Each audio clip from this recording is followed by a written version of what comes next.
श्री राधा वल्लभ लाल की, महाप्रभु श्री तरिवंश चंद्रजू महाराज की, श्री सद्गुरुदेव भगवान की जय। रसघन मोहन मूर्ति ठाकुर श्री राधा वल्लभ लाल जू, अनंत सखियों की प्राण सजीवन मूरी श्री लाडली जू एवं इन युगल स्वरूपों को हृदय में नित्य नवीन रूप से दुलार करने वाले श्री सद्गुरुदेव भगवान के श्री चरणों में दंडवत प्रणाम है। जो साधक इस एक सूत्र को अपने जीवन में उतार लेता है वे समस्त प्रपंचों से मुक्त हो जाता है। ये महापुरुषों का दिव्य अनुभव है और इस मार्ग पर चलकर ही, इस दैन्यता रूपी मार्ग पर चलकर ही, इस दैन्य सूत्र पर ही चलकर ही महापुरुषों ने महापुरुषत्व प्राप्त किया है। क्योंकि भगवान की जो कृपा है वो उसी के हृदय में उतरती है जो दैन्य हो जाता है। और यह जो एक दिव्य सूत्र है ये बिना दैन्यता के हृदय में आता नहीं। बिना हृदय में हार जब तक स्वीकार नहीं हो जाती तब तक ये हृदय में आता नहीं है। और जब तक ये हृदय में नहीं आता है तब तक साधक प्रपंच में फंसा रहता है। प्रपंच अर्थात सबसे बड़ा प्रपंच है अपना महत्व मानना, स्वयं का महत्व मानना और महत्व मान करके ये हृदय में आकांक्षा रखना कि मेरा सम्मान हो, मेरी मान बढ़ाई हो, कोई मुझसे ईर्ष्या ना करे, सब मेरे सामने झुकें। ये सब जो इच्छाएं हैं ये इस त्रुटि के कारण आ जाती हैं, दैन्यता न होने के कारण। तो यह एक दिव्य सूत्र है। अपने जीवन में जो धारण कर लेगा वे प्रपंचातीत हो जाएगा। क्या सूत्र है? मेरी कोई औकात नहीं है। ये बड़ी विलक्षण बात है। इस बात को हृदय से अगर स्वीकार कर लें तो आप समस्त प्रपंच से दूर हो जाएंगे। संसार के योग्य मैं नहीं हूं, संसार मेरे योग्य नहीं है, मैं भगवान के योग्य हूं और भगवान मेरे योग्य हैं। अर्थात मैं केवल और केवल भगवान के लिए हूं, संसार के लिए नहीं हूं। ये बात जब तक हृदय में नहीं आती है जब तक हम अपनी बुद्धि की क्षमता मानते हैं। मैं बहुत बुद्धिमान हूं, मैं बहुत बलवान हूं, मेरे पे धन बल है, जन बल है और भी अनेक प्रकार के बल जो शास्त्रों में वर्णित किए गए हैं वह सब बल मेरे अंदर है, तब तक ये बात नहीं आएगी। लेकिन इन सब बल पे जब चोट पड़ेगी तब सत्संग के प्रभाव से, क्योंकि साधक है, सत्संग के प्रभाव से ये सूत्र उदय होता है कि मेरी संसार के योग्य औकात ही नहीं है, मैं भगवान के लिए हूं। तो उसके हृदय में जो पीड़ा हो रही होती है ना इस बात की कि अमुक ने मेरा सम्मान नहीं करा, अमुक ने मेरी बात नहीं मानी, अमुक ने मेरी सब बातों से वो छूट जाता है, अमुक विषय में मेरे से पूछा नहीं गया। ये सब जितनी वार्ता होती हैं, चाहे विरक्त मार्ग में हो चाहे गृहस्थ मार्ग में हो, जहां कहीं पाए कि मेरी बात का सम्मान नहीं है, वहां उस व्यक्ति पर दोषारोपण करने की बजाय, उस व्यक्ति से ईर्ष्या करने की बजाय जिसने हमारे प्रति विरोध भाव उत्पन्न किया, ये सूत्र अपनाना प्रारंभ कर दें कि मेरी औकात ही नहीं है, कोई मेरी बात माने। भाई कोई सामर्थ्य हो, कुछ किया जा सकता हो मेरे द्वारा, तब तो मैं मानूं कि मेरी बात मानी जाए, तब आपका कल्याण होगा। नहीं, मैं अपने द्वारा भी अपना कल्याण नहीं कर सकता तो दूसरे का क्या करूंगा। इसलिए मेरी कोई औकात नहीं। ये इतना दिव्य सूत्र है कि ये आपके हृदय में अत्यंत उत्साह प्रदान करेगा भगवत मार्ग पे आगे बढ़ने के लिए। सुनने में लगेगा कि ये कहाँ लिखा है, कैसी बात है, क्या बात है, लेकिन ये महापुरुषों का अनुभव है हृदय का। हृदय के जो अनुभव होते हैं वे शास्त्रों का सार होते हैं। चलने पर जो अनुभव होते हैं वो आपको मैप पर अनुभव नहीं होगा। मैप आपके हाथ में दे दिया जाए, गूगल मैप निकालो मोबाइल में, उसमें ये अनुभव नहीं होगा कि कहाँ पर कौन सा गड्ढा है सड़क पर, ये उस पर अनुभव नहीं होगा। चलने पर अनुभव होगा।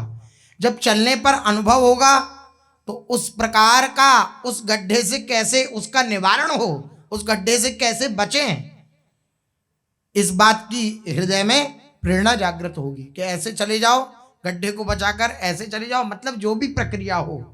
इसी प्रकार शास्त्रों का अध्ययन किया, पता लग गया ऐसे ऐसे भगवान के द्वार पर पहुंचा जाता है, भगवान के मार्ग पर चला जाता है। लेकिन जब चले तब पता लगा कि ये तो लिखा ही नहीं था कि इस जगह गड्ढा मिलेगा।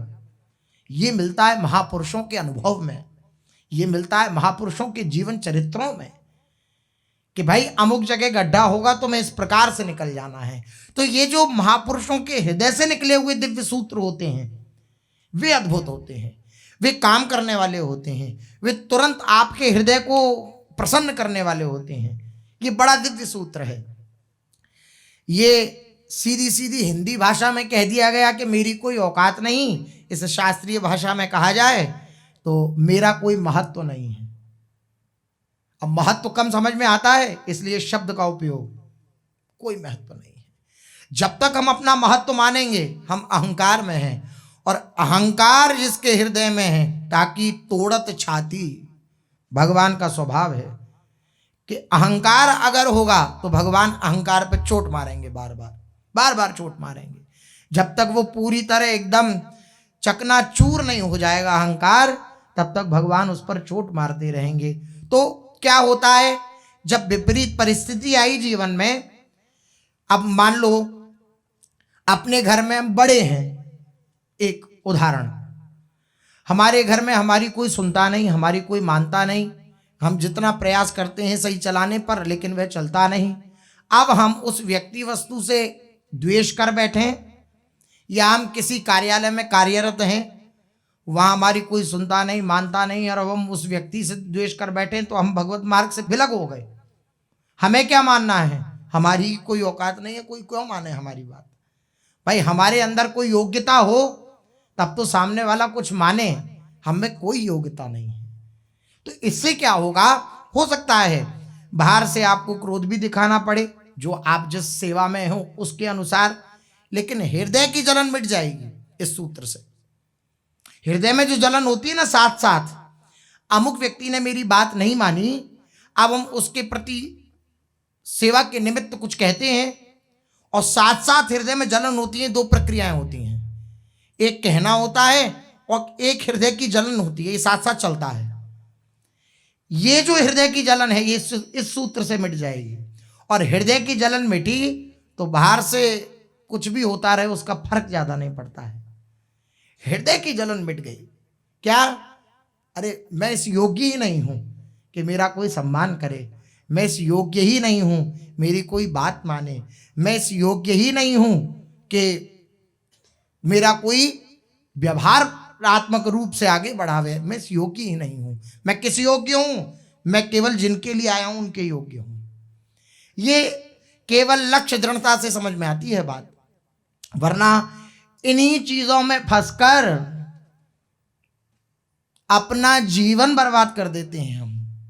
सच मानिए, अरे हमारा भी तो स्वाभिमान है, हमारा भी तो, जिसे लोक में कहा जाता है सेल्फ रेस्पेक्ट, कि हमारी भी तो सेल्फ रेस्पेक्ट है, हमारा भी तो स्वाभिमान है।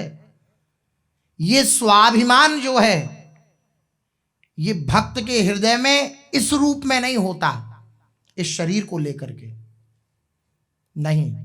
हम जो कहते हैं हमारा भी स्वाभिमान है, वो अपने शरीर को लेकर के कहते हैं, अपने मन को लेकर के कहते हैं, अपनी बुद्धि को लेकर के कहते हैं, अपने अहंकार को लेकर के कहते हैं। लेकिन भक्त भी स्वाभिमान धारण करते हैं। उनका स्वाभिमान क्या होता है, स्व, मेरा, कौन है, प्रभु। उनका जो अभिमान है वो मेरा स्वाभिमान है। देशभक्त कहते हैं ना, मेरा स्वाभिमान मेरा देश है। ऐसे ही भगवत भक्त कहते हैं मेरे स्वाभिमान मेरे प्रभु हैं। फिर उसके जीवन में कितनी भी निंदास्पद वृत्ति आ जाए, कितनी भी निंदा वाली वृत्ति आ जाए, अर्थात ऐसी प्रतिकूलता आ जाए, लोग निंदा करने लग जाएं, या कितनी भी सम्मानजनक परिस्थिति आ जाए, ऐसा भी हो जाए कि लोग सम्मान करने लग जाएं, वे अपना कुछ नहीं मानता है। इस सूत्र को शास्त्रीय शब्दों में कहा जाता है तृणादपि सुनीचेन तरोरिव सहिष्णुना अमानी नाम मान देना कीर्तनीय सदा हरि। ये सूत्र कब हृदय में स्थापित होंगे? जब ये सूत्र धारण कर लेंगे, क्या मेरी कोई औकात नहीं।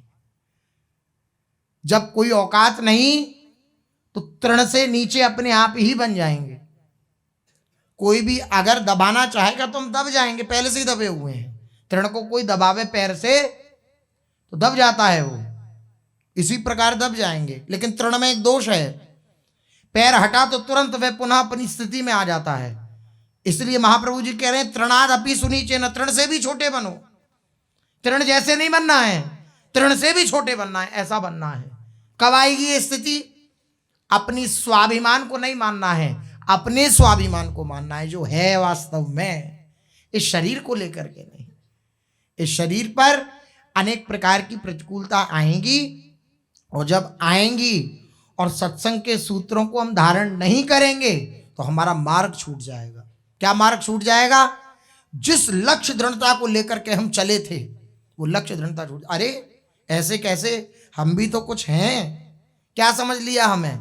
हम क्या ऐसे ही हैं? बस नहीं, वैसे ही हैं, वो ही हैं, वही प्रभु बनाना चाह रहे हैं। वही बनाने के लिए उन्होंने सारा ये विधान किया है कि तुम अपने को कुछ न मानो। ये अहंकार ये आने नहीं देता कि मैं कुछ नहीं हूं। वे बार बार ये कहता नहीं कुछ तो हूं मैं, मेरा कुछ तो महत्व है, इस संसार में मेरी भी देन है। अरे बड़ी मन की विचित्र स्थिति है। आप विचार करिए, भगवान ने सृष्टि को बनाया, इस सृष्टि को बनाते सब, इतनी बड़ी सृष्टि, अनंत अनंत ब्रह्मांड, अनंत अनंत, मतलब जिनकी गणना नहीं है इतने ब्रह्मांड। आप बताइए आप में से किसका सहयोग उन्होंने कि भाई फोन किया हो भगवान ने कि आओ हमें इतनी बड़ी सृष्टि की रचना करनी है तो आप हमारा सहयोग कर दीजिए? किसी को कोई निमंत्रण पत्र मिला आज तक? नहीं। इतनी बड़ी सृष्टि बनाई भगवान ने बिना सहयोग के, बिना सहयोग के। कैसे बनी? एको हम बहुत श्याम, संकल्प मात्र से बन गई। अर्थात उन्हें आवश्यकता ही नहीं है हमारी, लेकिन हम थोड़ी सी अपनी एक सीमित बुद्धि लेकर के कि मैं इतने परिवार का पोषण करने वाला हूं, मैं इतने सेवा कार्य को संभालने वाला हूं, मैं ये करने वाला हूं, मैं वो करने वाला हूं, तो हमारी आकांक्षा हो जाती है कि इसके बदले मुझे सम्मान मिले, इसके बदले मेरा लोग एहसान माने। ये माने कि आप नहीं होते तो क्या होता? कुछ नहीं होता, सब जैसा चल रहा था वैसे ही चल रहा है। ऐसे ऐसे भी बालक होते हैं जिनके माता पिता उन्हें घुटुअन चलता छोड़ करके पधार जाते हैं भगवत धाम, मृत्यु हो जाती है, लेकिन क्या सृष्टि रुक जाती है? क्या उनका पालन पोषण नहीं होता? और क्या उनके भाग्य में जो लिखा है क्या उन्हें वह नहीं मिलता? नहीं, सब मिलता है, सब यथा योग्य चलता है, और हो सकता है जैसा आप चला पाए उससे भी अधिक अच्छा चलता हो, ऐसा भी संभव है। लेकिन हमारी ये जो अभिमान की वृत्ति है, मैं करने वाला हूं, मैं अगर ना करूं तो मेरे परिवार का कौन पोषण करेगा? सच मानिए इस सारे संसार का पोषण प्रभु करने वाले हैं, किसी का सहयोग नहीं लेते हैं। जब वे सारे संसार का पोषण करते हैं तो आपके दो चार घर के लोगों का पोषण करने में क्या वे असमर्थ हो जाएंगे? वे परम सामर्थ्यशाली हैं। लेकिन ये बात जब तक हृदय में नहीं आती है कि मैं किसी योग्य नहीं हूं, तब तक ये योग्यता स्फुरित होती रहती है, मैं कुछ करने वाला हूं। बोले फिर ना करें, कुछ बैठे रहें, पड़े रहें? नहीं, भगवान का प्रसाद स्वरूप मानकर करें, और कभी असफल भी हो जाएं तो हृदय में इस बात की जलन न लावें कि मैं असफल हो गया। ये जलन मिटाने के लिए सूत्र है, आपको निष्क्रिय बनाने के लिए नहीं है कि आप बैठ जाएं एक जगह और कुछ ना करें हाथ पे हाथ बांध करके। तो ये भी तो करना हुआ, मैं कुछ नहीं करूंगा तो ये भी तो करना हुआ। मैं ये करूंगा और ये मैं नहीं करूंगा, ये दोनों ही चीज कर्तापन में होती हैं। मैं कुछ नहीं करूंगा तो कुछ नहीं करूंगा तो ये भी तो करना हुआ, तो ऐसा भी नहीं है। बस केवल ये सूत्र अपने जीवन में धारण करने के लिए इसलिए वर्णन किया जा रहा है कि इससे हृदय की जलन शांत हो जाएगी। कभी आप किसी की तरफ से प्रतिकूल व्यवहार प्राप्त करेंगे ना, तो आपके पहले से हृदय में है कि मैं इस योग्य नहीं हूं कि मुझे सम्मान मिले, मैं इस योग्य ही नहीं हूं कि कोई मेरी बात माने, तो अपने हृदय में शीतलता का आप अनुभव करेंगे। और ये तत्काल शीतलता प्रदान करने वाला सूत्र है। मेरी कोई औकात नहीं, मेरा कोई महत्व नहीं, और इस संसार में मेरा कोई कहलाने वाला नहीं है। बहुत सुंदर बात कह रहे हैं, मैं केवल और केवल भगवान के योग्य हूं, संसार के योग्य नहीं हूं।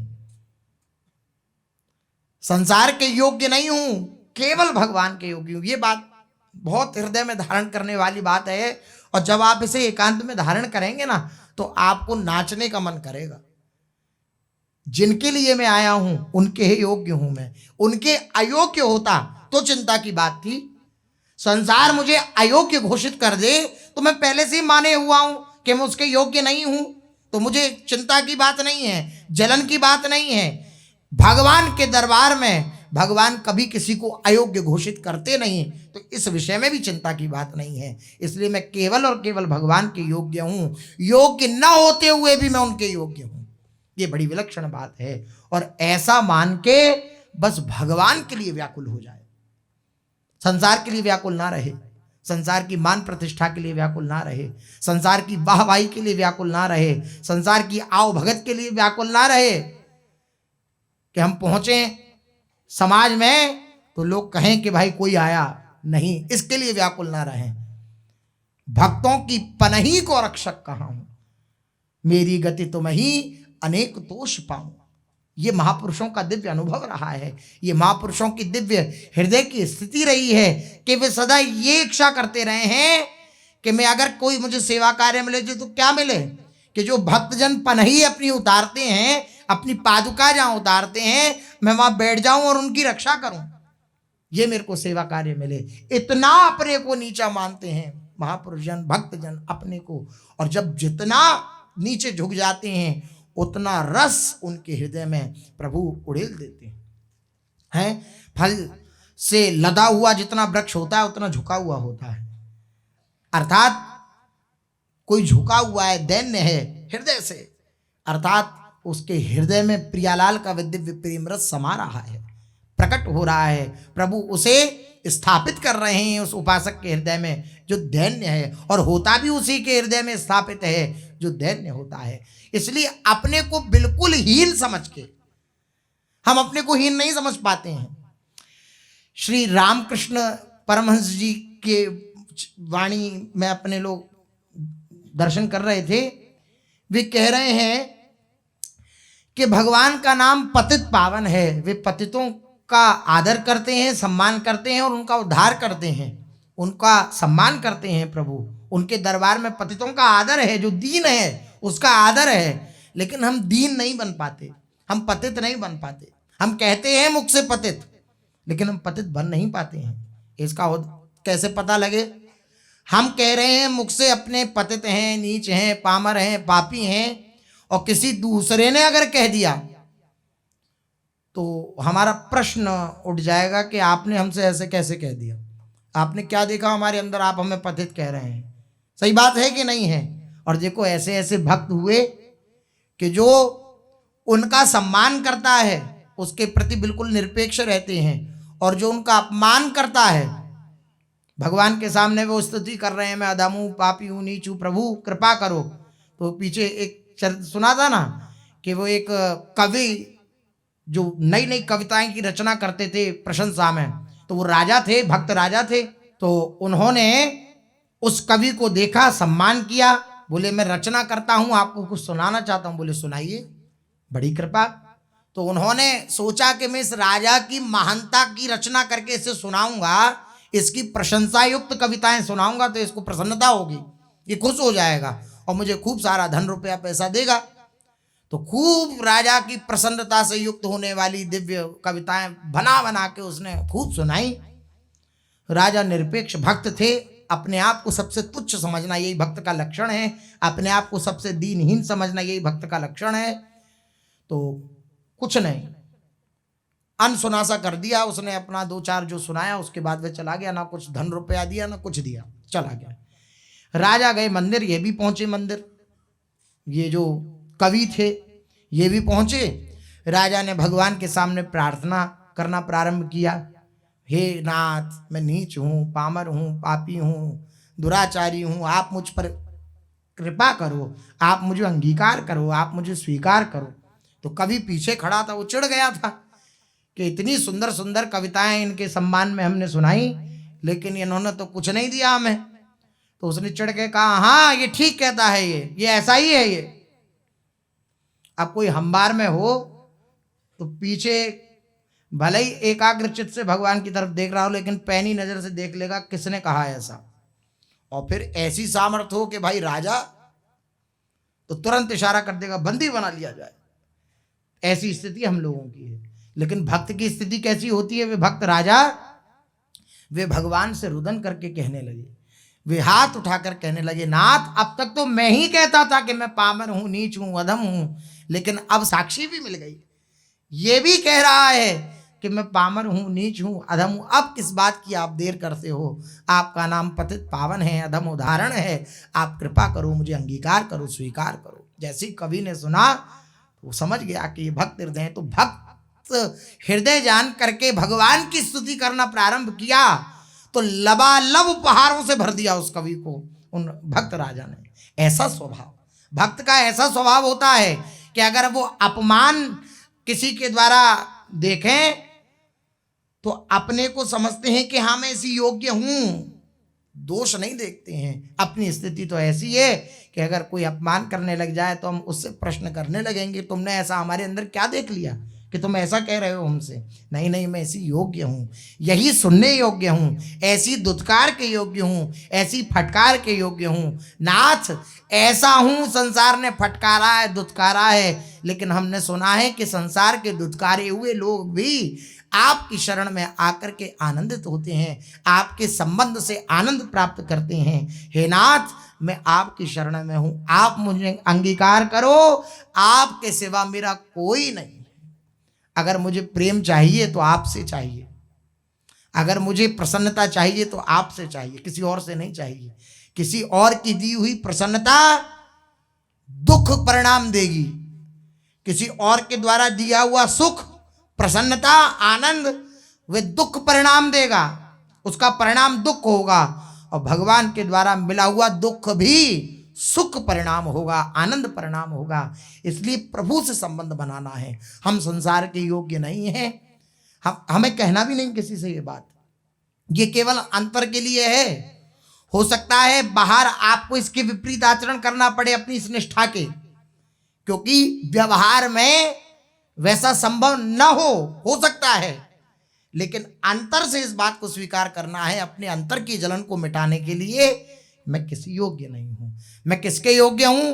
प्रभु के योग्य हूं, और उनके योग्य इसलिए हूं क्योंकि उन्हें कोई योग्यता नहीं चाहिए, इसलिए मैं उनके योग्य हूं। मैं उनका हूं, उनका हूं, उनका हूं, और किसी का नहीं हूं।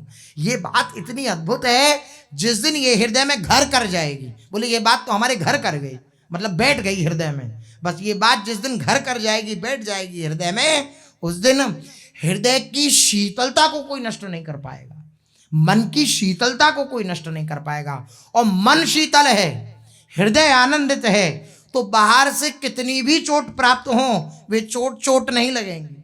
सच मानिए, हृदय आनंदित है ना, तो बाहर की चोट क्षोभित नहीं कर पाएगी, आपको कष्ट नहीं दे पाएगी, अगर हृदय आनंदित है तो ये भागवतिक जितने भी सूत्र हैं सत्संग के, ये केवल और केवल हृदय को सुलझाने के लिए हैं।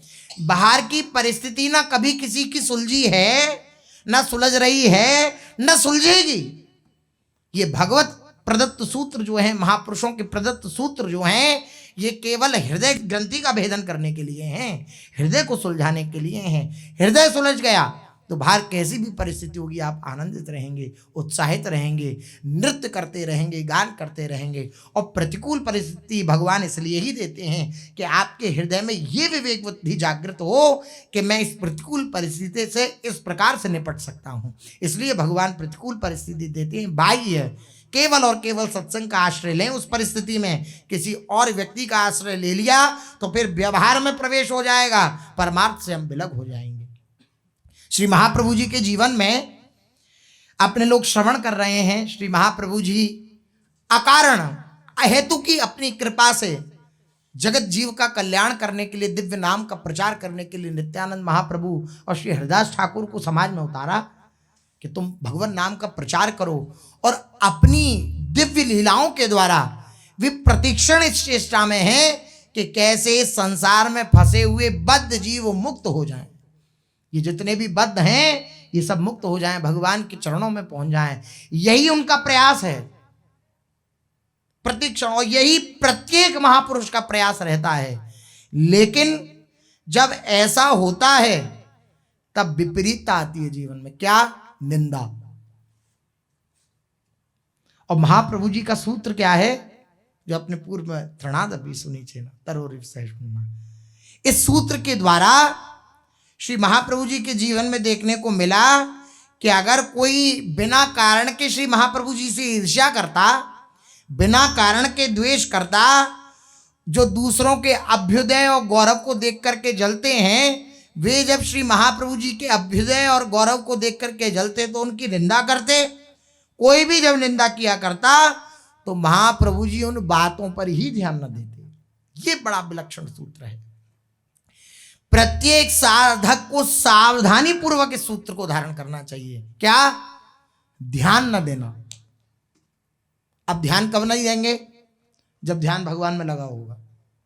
सच मानिए, भगवान की स्मृति में जब तक प्रीति नहीं होगी ना, भगवान की स्मृति में जब तक आसक्ति नहीं होगी, भगवान नाम जप में जब तक आसक्ति नहीं होगी, तब तक प्रपंच से बचना कठिन होगा। हानि हरिवंश के नाम अंतर पर है, लाभ हरिवंश उच्चरत वाणी। हानि हो जाएगी अगर नाम रटन में अंतर पड़ा, भगवत चिंतन में अंतर पड़ा तो हानि हो जाएगी। क्या हानि हो जाएगी? ये जो महाप्रभु जी का दिव्य सूत्र है कि ध्यान नहीं देते किसी भी बात पे, वह ध्यान देने लग जाएगा जो नाम रटन छोड़ देगा।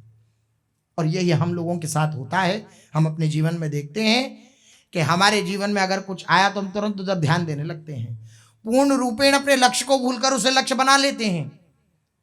जो परिस्थिति आई उसे ये लक्ष्य बना लेते। एक भी बार हम अपने दिमाग में ये बात नहीं डालते कि झूठा है।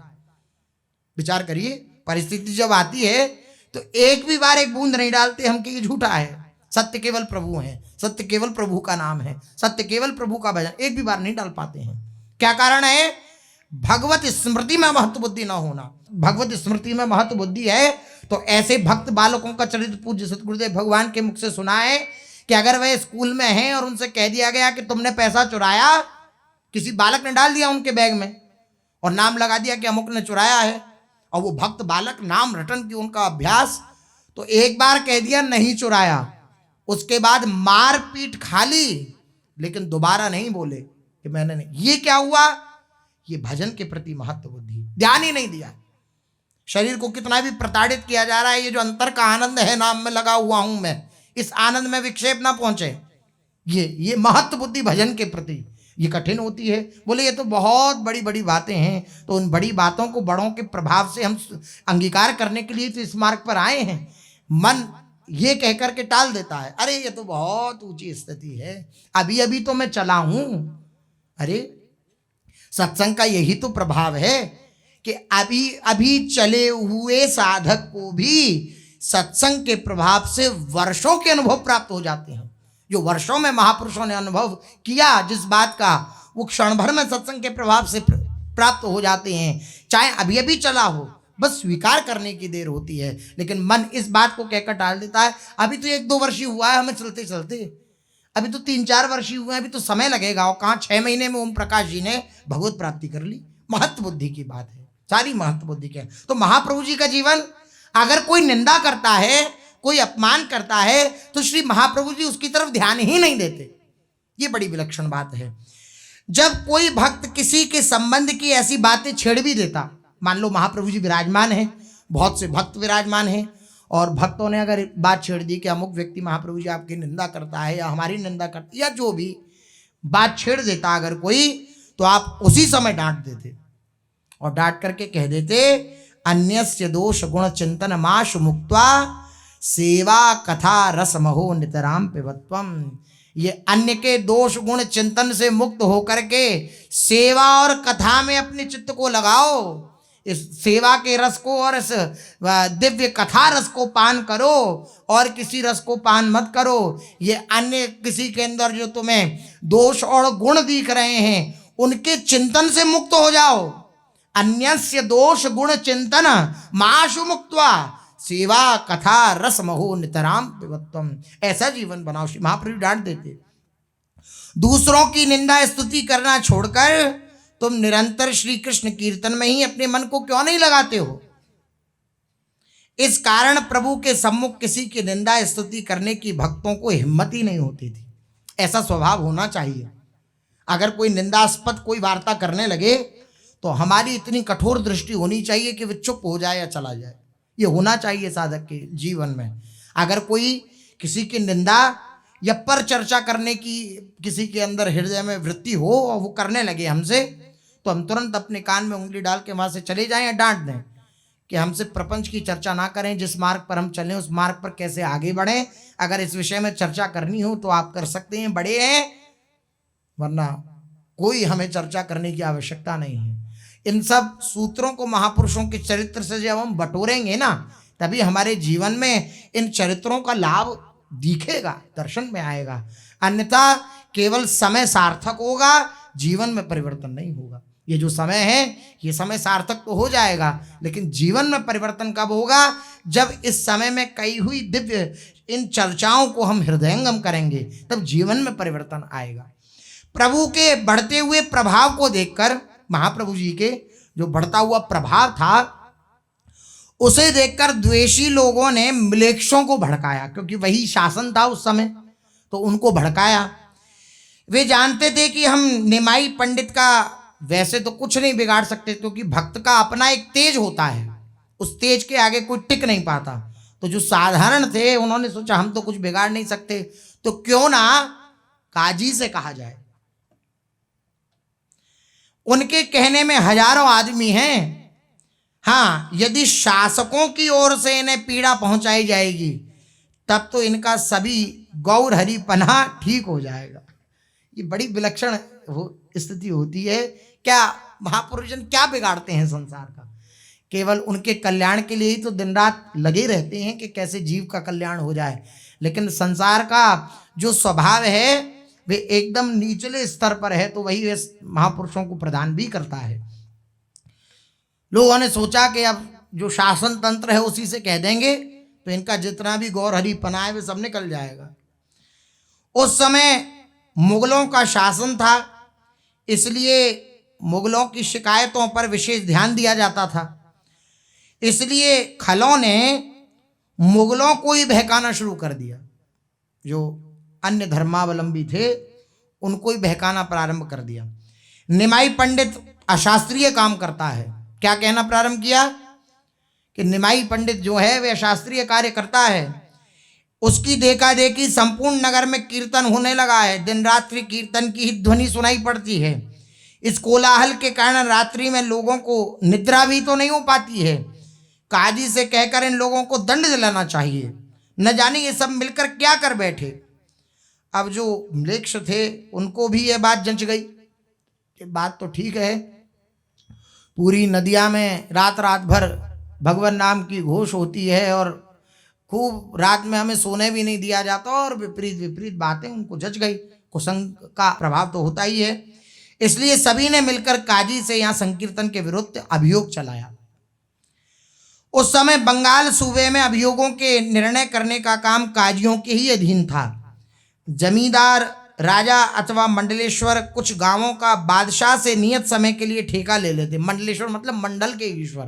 मंडलेश्वर कुछ गांवों का बादशाह से नियत समय के लिए ठेका ले लेते, और जितने में ठेका लेते उतने रुपए तो कर उगाकर, जो टैक्स होता है कर उगाकर बादशाह को दे देते।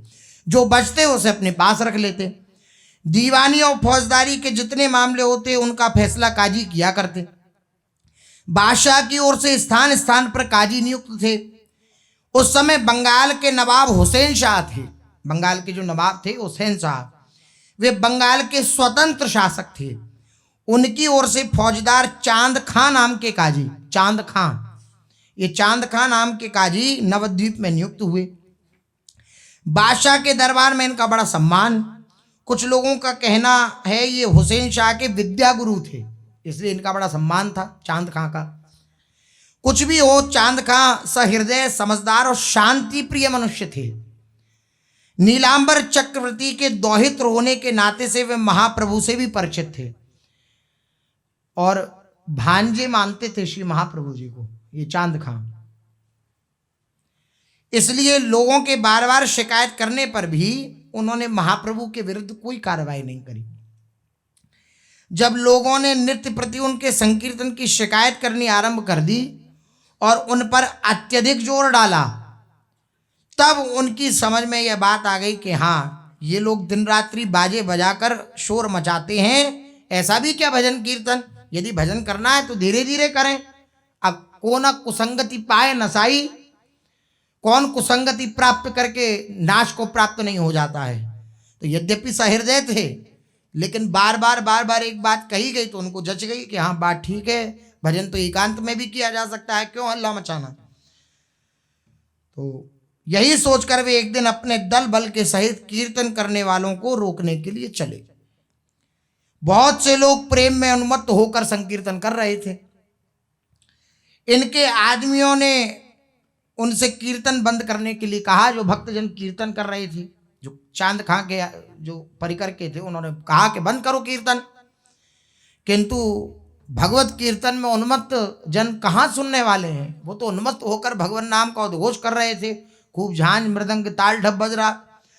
मना करने पर भी बराबर कीर्तन करते ही रहे। इस पर काजी को गुस्सा आ गया।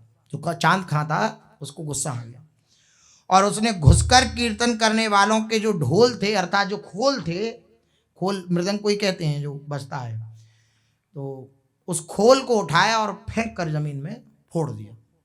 और ऐसे कई खोल उसने उठा उठा कर फोड़ दिए और भक्तों से डांट कर कहने लगा कि खबरदार, आज से किसी ने इस तरह से अगर शोर मचाया तो सभी को जेल खाने भिजवा दूंगा।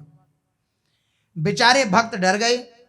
उन्होंने संकीर्तन बंद कर दिया, क्योंकि निष्ठापूर्वक कीर्तन ये महापुरुषों की कृपा प्रसाद से ही जागृत होता है। महापुरुषों के हृदय में ही ऐसी निष्ठा होती है कि हर परिस्थिति को सहन करके और अपने धर्म पर जो निष्ठा स्वीकार करी है उस पर अडिग होकर के चलें। ये महापुरुषों की कृपा से या महापुरुषों के अंदर ही प्राप्त होती है ऐसी वृत्ति। तो ये तो डर गए कि भाई चांद खां काजी है, जेल खाने पहुंचा देगा, तो हम कीर्तन बंद कर देते हैं। बंद कर दिया। इस प्रकार जहां जहां भी संकीर्तन हो रहा था, काजी के आदमी वहां वहां जाकर संकीर्तन को बंद कराने लगे। संपूर्ण नगर में हाहाकार मच गया। लोग संकीर्तन के संबंध में भांति भांति की बातें कहने लगे। कोई तो कहता, भाई यहां इस शासन में संकीर्तन हो ही नहीं सकता है, हम तो इस देश का ही परित्याग करके किसी ऐसे देश में जाकर रहेंगे जहां पर हम सुविधापूर्वक संकीर्तन कर सकें। लोग कहने लगे आपस में। कोई कहते, अजी जोर जोर से नाम लेने में ही क्या लाभ, यदि काजी मना करता है तो धीरे धीरे नाम जप कर लिया करेंगे। मुंडे मुंडे मतिर भिन्ना, किस प्रकार भगवान नाम जप होना चाहिए, इस प्रकार भयभीत होकर लोग भांति भांति की बातें कहने लगे। दूसरे दिन सभी मिलकर महाप्रभु के निकट आए और उन्होंने रात्रि में जो जो घटनाएं हुई सब कह सुनाई महाप्रभु जी को। कैसे ऐसे हम कीर्तन कर रहे थे, चांद कहाँ काजी आया और उसने सारे मृदंग आदि वो जो खोल थे उन्हें फोड़ डाला। और श्री महाप्रभु जी की परंपरा में खोल का बड़ा सम्मान है। बलराम जी का स्वरूप माना जाता है। जो मृदंग है उसको बलराम जी का स्वरूप माना जाता है। तो महाप्रभु जी को लगा कि ऐसा उद्दंडता किया गया। प्रभु, आप तो हमसे संकीर्तन करने के लिए कहते हैं, किंतु हमारे ऊपर संकीर्तन करने से ऐसी ऐसी विपत्तियां आती हैं, क्या करें? अब हमारे लिए क्या आज्ञा है आपकी? आपकी आज्ञा हो तो हम इस देश को छोड़कर किसी ऐसे अन्य देश में चले जाएं जहां हम कीर्तन कर सकें, जहां सुविधापूर्वक संकीर्तन का गान कर सकें, या आज्ञा हो तो संकीर्तन करना ही बंद कर दें। बहुत से लोग तो डर के कारण भागे भी जा रहे थे, भाग गए। महाप्रभु जी ने कुछ दृढ़ता के साथ रोष में आकर के कहा कि तुम लोगों को ना तो देश का ही परित्याग करना होगा और ना संकीर्तन ही बंद करना, कुछ नहीं करना है दोनों में से। तुम लोग जैसे करते रहे हो उसी तरह संकीर्तन करते रहो। मैं उस काजी को और उसके साथियों को देख लूंगा, वे कैसे संकीर्तन रोकते हैं देखता हूं। मैं देख लूंगा, उसके साथियों को भी देख लूंगा और उस काजी को भी देख लूंगा। तुम लोग तनिक भी मत घबराओ। महाप्रभु जी के जब ऐसे आश्वासन पूर्वक वचन सुने तो सब जोर जोर से हरि बोल हरि बोल हरि बोल ऐसा उद्घोष करने लगे। महाप्रभु जी ने उत्साह प्रदान किया सबको, सब अपने अपने घरों को चले गए। बहुत से तो प्रभु की आज्ञा अनुसार पूर्वक संकीर्तन करते रहे, किंतु उनके मन में सदा डर ही बना रहता। बहुतों ने तो उसी दिन से संकीर्तन करना ही बंद कर दिया। लोगों को डरा हुआ देखकर महाप्रभु जी ने सोचा कि इस प्रकार ये जो संकीर्तन का दिव्य प्रचार है नहीं हो पाएगा। अगर ये ऐसे ही डरते रहेंगे तो फिर कैसे संभव होगा। तो लोग काजी के डर से भयभीत हो गए। जब तक मैं काजी का दमन न करूंगा तब तक लोगों का भय दूर न होगा। यह सुनकर आश्चर्य करेंगे आप लोग कि काजी के पास अस्त्र शस्त्रों से सुसज्जित बहुत सी सेना है। बादशाह की ओर से उसे अधिकार प्राप्त है। उसके पास राज बल है, धन बल है, सैन्य बल है, अधिकार बल है, सभी बल मौजूद हैं। उसका दमन अहिंसा प्रिय, शांत स्वभाव वाले, अस्त्र शस्त्रहीन, ढोल करताल के लय के साथ नृत्य करने वाली निमाई पंडित कैसे कर सके। इतना सब बल है उसके पास, काजी के पास, और ये अहिंसा प्रिय, अस्त्र शस्त्रहीन, ढोल खोल आदिहीन के पास है, कैसे करेंगे। जिसे अपने प्राणों की कुछ परवाह नहीं हो, तो उत्तर दे रहे हैं कि कैसे करेंगे। तो कह रहे हैं जिसे अपने प्राणों की कुछ भी परवाह नहीं है, जो मृत्यु का नाम सुनकर तनिक भी विचलित ना होकर उसका सर्वदा स्वागत करने के लिए प्रस्तुत रहता है, उसके लिए संसार में कोई भी कार्य दुरूह नहीं है, कोई भी कार्य कठिन नहीं है। उसे इन बाह्य शस्त्रों की उतनी अधिक अपेक्षा नहीं रहती है। उसका साहस ही उसका शस्त्र होता है। उसका जो साहस है वही उसका शस्त्र होता है। वह निर्भीक होकर अपने साहस रूपी शस्त्र के सहारे अन्याय के पक्ष लेने वाले का पराभव कर सकता है। जो अन्याय युक्त हैं उनका पराभव वही कर सकता है जिसने मृत्यु के मोह को त्याग दिया। मेरी मृत्यु होगी इस बात से डर नहीं है उसे, वही ऐसा कार्य कर सकता है। फिर भी वे अपने विरोधी के प्रति किसी प्रकार के बुरे विचार नहीं रखता। कितनी सुंदर बात है। वह सदा उसके हित की बात सोचता रहता है, अंत में उसका भी कल्याण हो जाता है। प्रेम में यही तो विशेषता है। प्रेम मार्ग में कोई शत्रु ही नहीं है। घृणा, द्वेष, कपट, हिंसा अथवा अकारण कष्ट पहुंचाने के विचार तक इस मार्ग में नहीं उठते हैं। घृणा, द्वेष, कपट, हिंसा और अकारण किसी को कष्ट पहुंचाने वाले ये जो दोष हैं, ये इस मार्ग के पथिक के चित्त में नहीं उठते हैं। वह तो सदा यही भाव रखता है, सर्वे भवन्तु सुखिनः, सर्वे सन्तु निरामयाः, सर्वे भद्राणि पश्यन्तु, मां कश्चित् दुर्भाग् भवेत्। इसी का नाम है निष्क्रिय प्रतिरोध। इसको क्या नाम दिया? निष्क्रिय प्रतिरोध। सविनय अवज्ञा अथवा सत्याग्रह। सविनय अवज्ञा मतलब विरोध तो हो रहा है लेकिन सविनय, लड़ाई तो हो रही है लेकिन शस्त्र विहीन हो करके। ये दिव्य प्रणाली महापुरुषों के जीवन में ही देखी जाती है। महाप्रभु गौरांग देव ने संकीर्तन रोकने के विरोध में इसी मार्ग का अनुसरण करना चाहा। काजी की नीच प्रवृत्तियों के दमन करने के निमित्त उन्होंने इसी उपाय का अवलंबन लिया। क्या उपाय? निष्क्रिय प्रतिरोध, सविनय अवज्ञा। इसका सब लोगों से उन्होंने कह दिया कि आप लोग घबराएं नहीं, मैं स्वयं काजी के सामने संकीर्तन करता हुआ निकलूंगा। अब महाप्रभु जी ने आज्ञा प्रदान कर दी। अभी तक श्री नित्यानंद महाप्रभु और श्री हरिदास ठाकुर कीर्तन करने जाते हैं, घर घर में कीर्तन की भिक्षा मांगते हैं लोगों को कीर्तन आदि। और श्री महाप्रभु जी रात्रिभर श्रीवास पंडित के आंगन में कीर्तन करते हैं, नृत्य करते हुए। किसी को दर्शन नहीं। कुछ जो गिने चुने भक्तजन हैं जो महाप्रभु जी के द्वारा पास हैं, केवल उन्हीं का प्रवेश है और किसी का प्रवेश नहीं। अब महाप्रभु जी ने आज आज्ञा कर दी, प्रथम बार बोले आपको काजी के सामने कीर्तन करते नहीं जाना, मैं स्वयं चलूंगा कीर्तन करते हुए। श्री महाप्रभु जी की आज्ञा। देखें फिर मुझे वे संकीर्तन करने से कैसे रोक सकता है, ये देखते हैं। महाप्रभु जी के ऐसे आश्वासन से सभी को परम प्रसन्नता हुई और सभी अपने अपने घर चले गए। दूसरे दिन महाप्रभु जी ने नित्यानंद जी को आज्ञा दी कि संपूर्ण नगर में संवाद को सुना दिया जाए कि हम आज सायंकाल के समय काजी की आज्ञा के विरुद्ध नगर में संकीर्तन करते हुए निकलेंगे। संध्या के समय सभी लोग हमारे घर पर एकत्रित हों और प्रकाश के लिए एक एक मशाल भी साथ लेकर के आवे। सबको पहुंचा दो ये आज्ञा। नित्यानंद जी तो बहुत दिन से यही बात चाहते थे।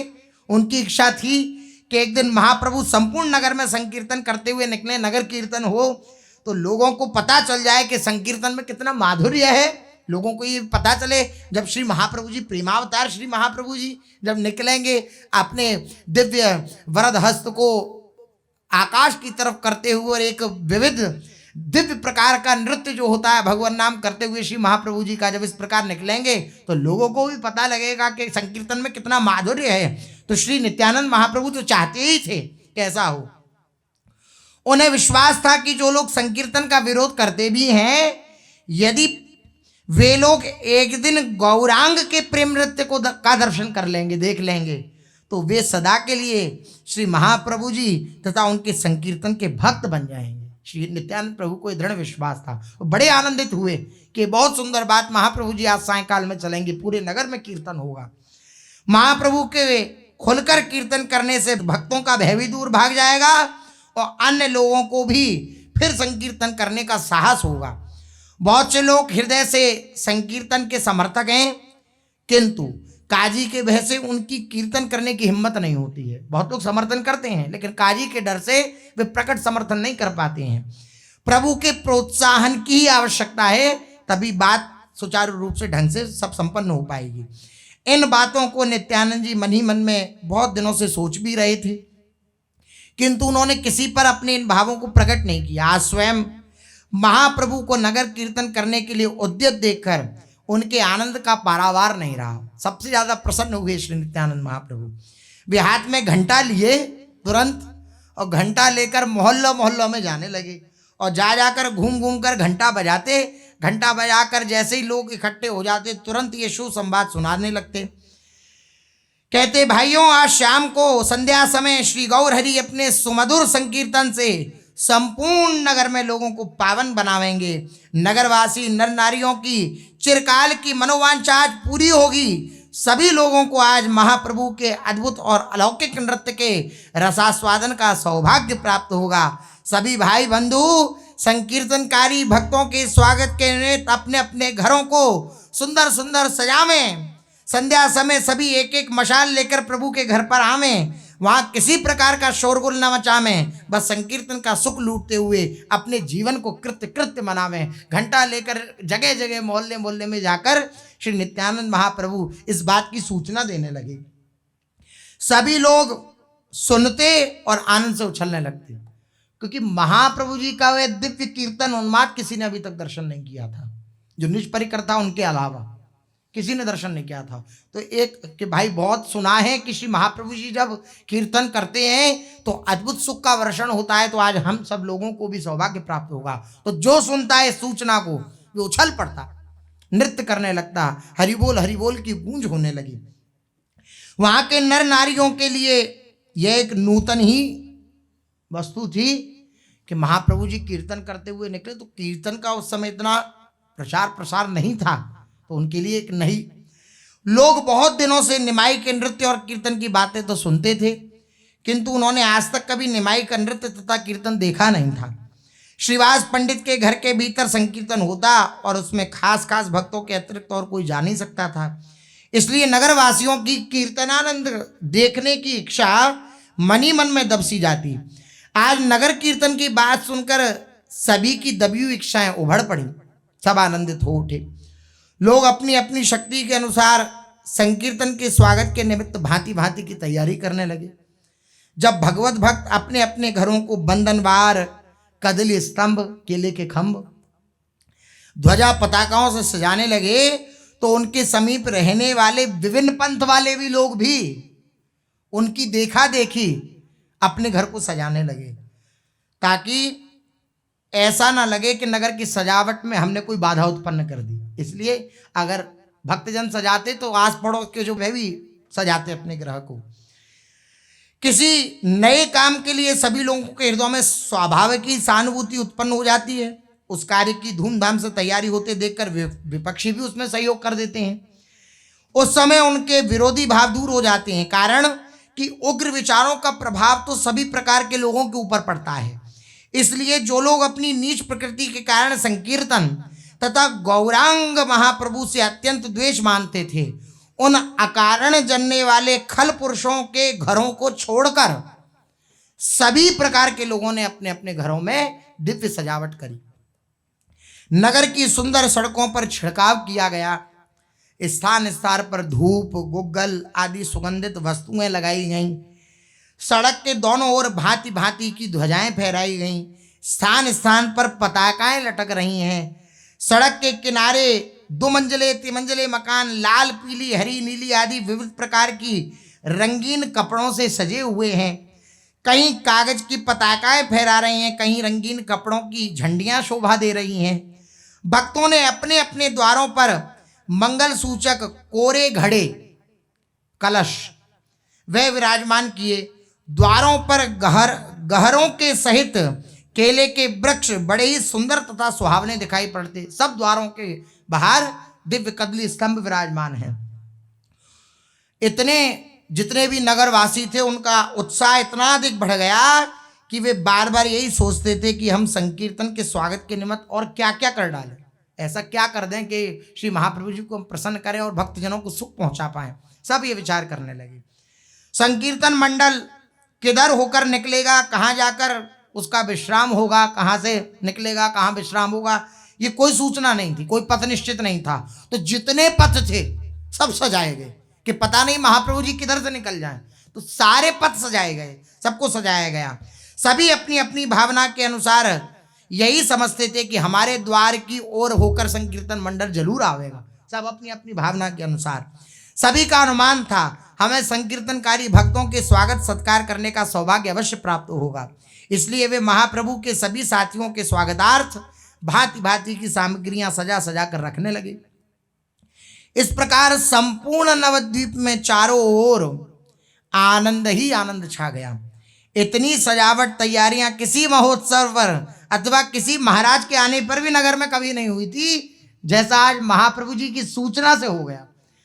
चारों ओर धूमधाम मची हुई है। भक्तों के हृदय प्रेम के मारे उछल रहे हैं। तैयारियां करते करते ही बात में संध्या हो गई। संध्या का समय आया। वे दिव्य समय महाप्रभु जी अभी ग्रह के भीतर ही विराजमान हैं, संकीर्तन की तैयारियां कर रहे हैं और उन्होंने विशेष विशेष भक्तों को बुलाकर नगर कीर्तन की सभी व्यवस्था समझा दी। महाप्रभु जी स्वयं संचालन कर रहे हैं। कौन आगे रहेगा, कौन उनसे पीछे रहेगा, कौन सबसे पीछे रहेगा, ये सभी बातें श्री महाप्रभु जी ने बता दी।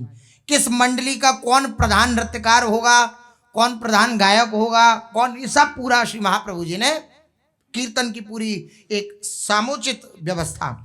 अब प्रभु के अंतरंग भक्त गदाधर जी महाप्रभु जी का श्रृंगार करने लगे। श्री महाप्रभु जी आज प्रथम बार नगर में निकलेंगे कीर्तन करते हुए, तो अपने महाप्रभु का श्रृंगार कर रहे हैं। श्री महाप्रभु जी का कैसा दिव्य श्रृंगार नगर कीर्तन के लिए श्री गदाधर पंडित जी कर रहे हैं, सो शेष चर्चा आगे। श्री राधा वल्लभ लाल की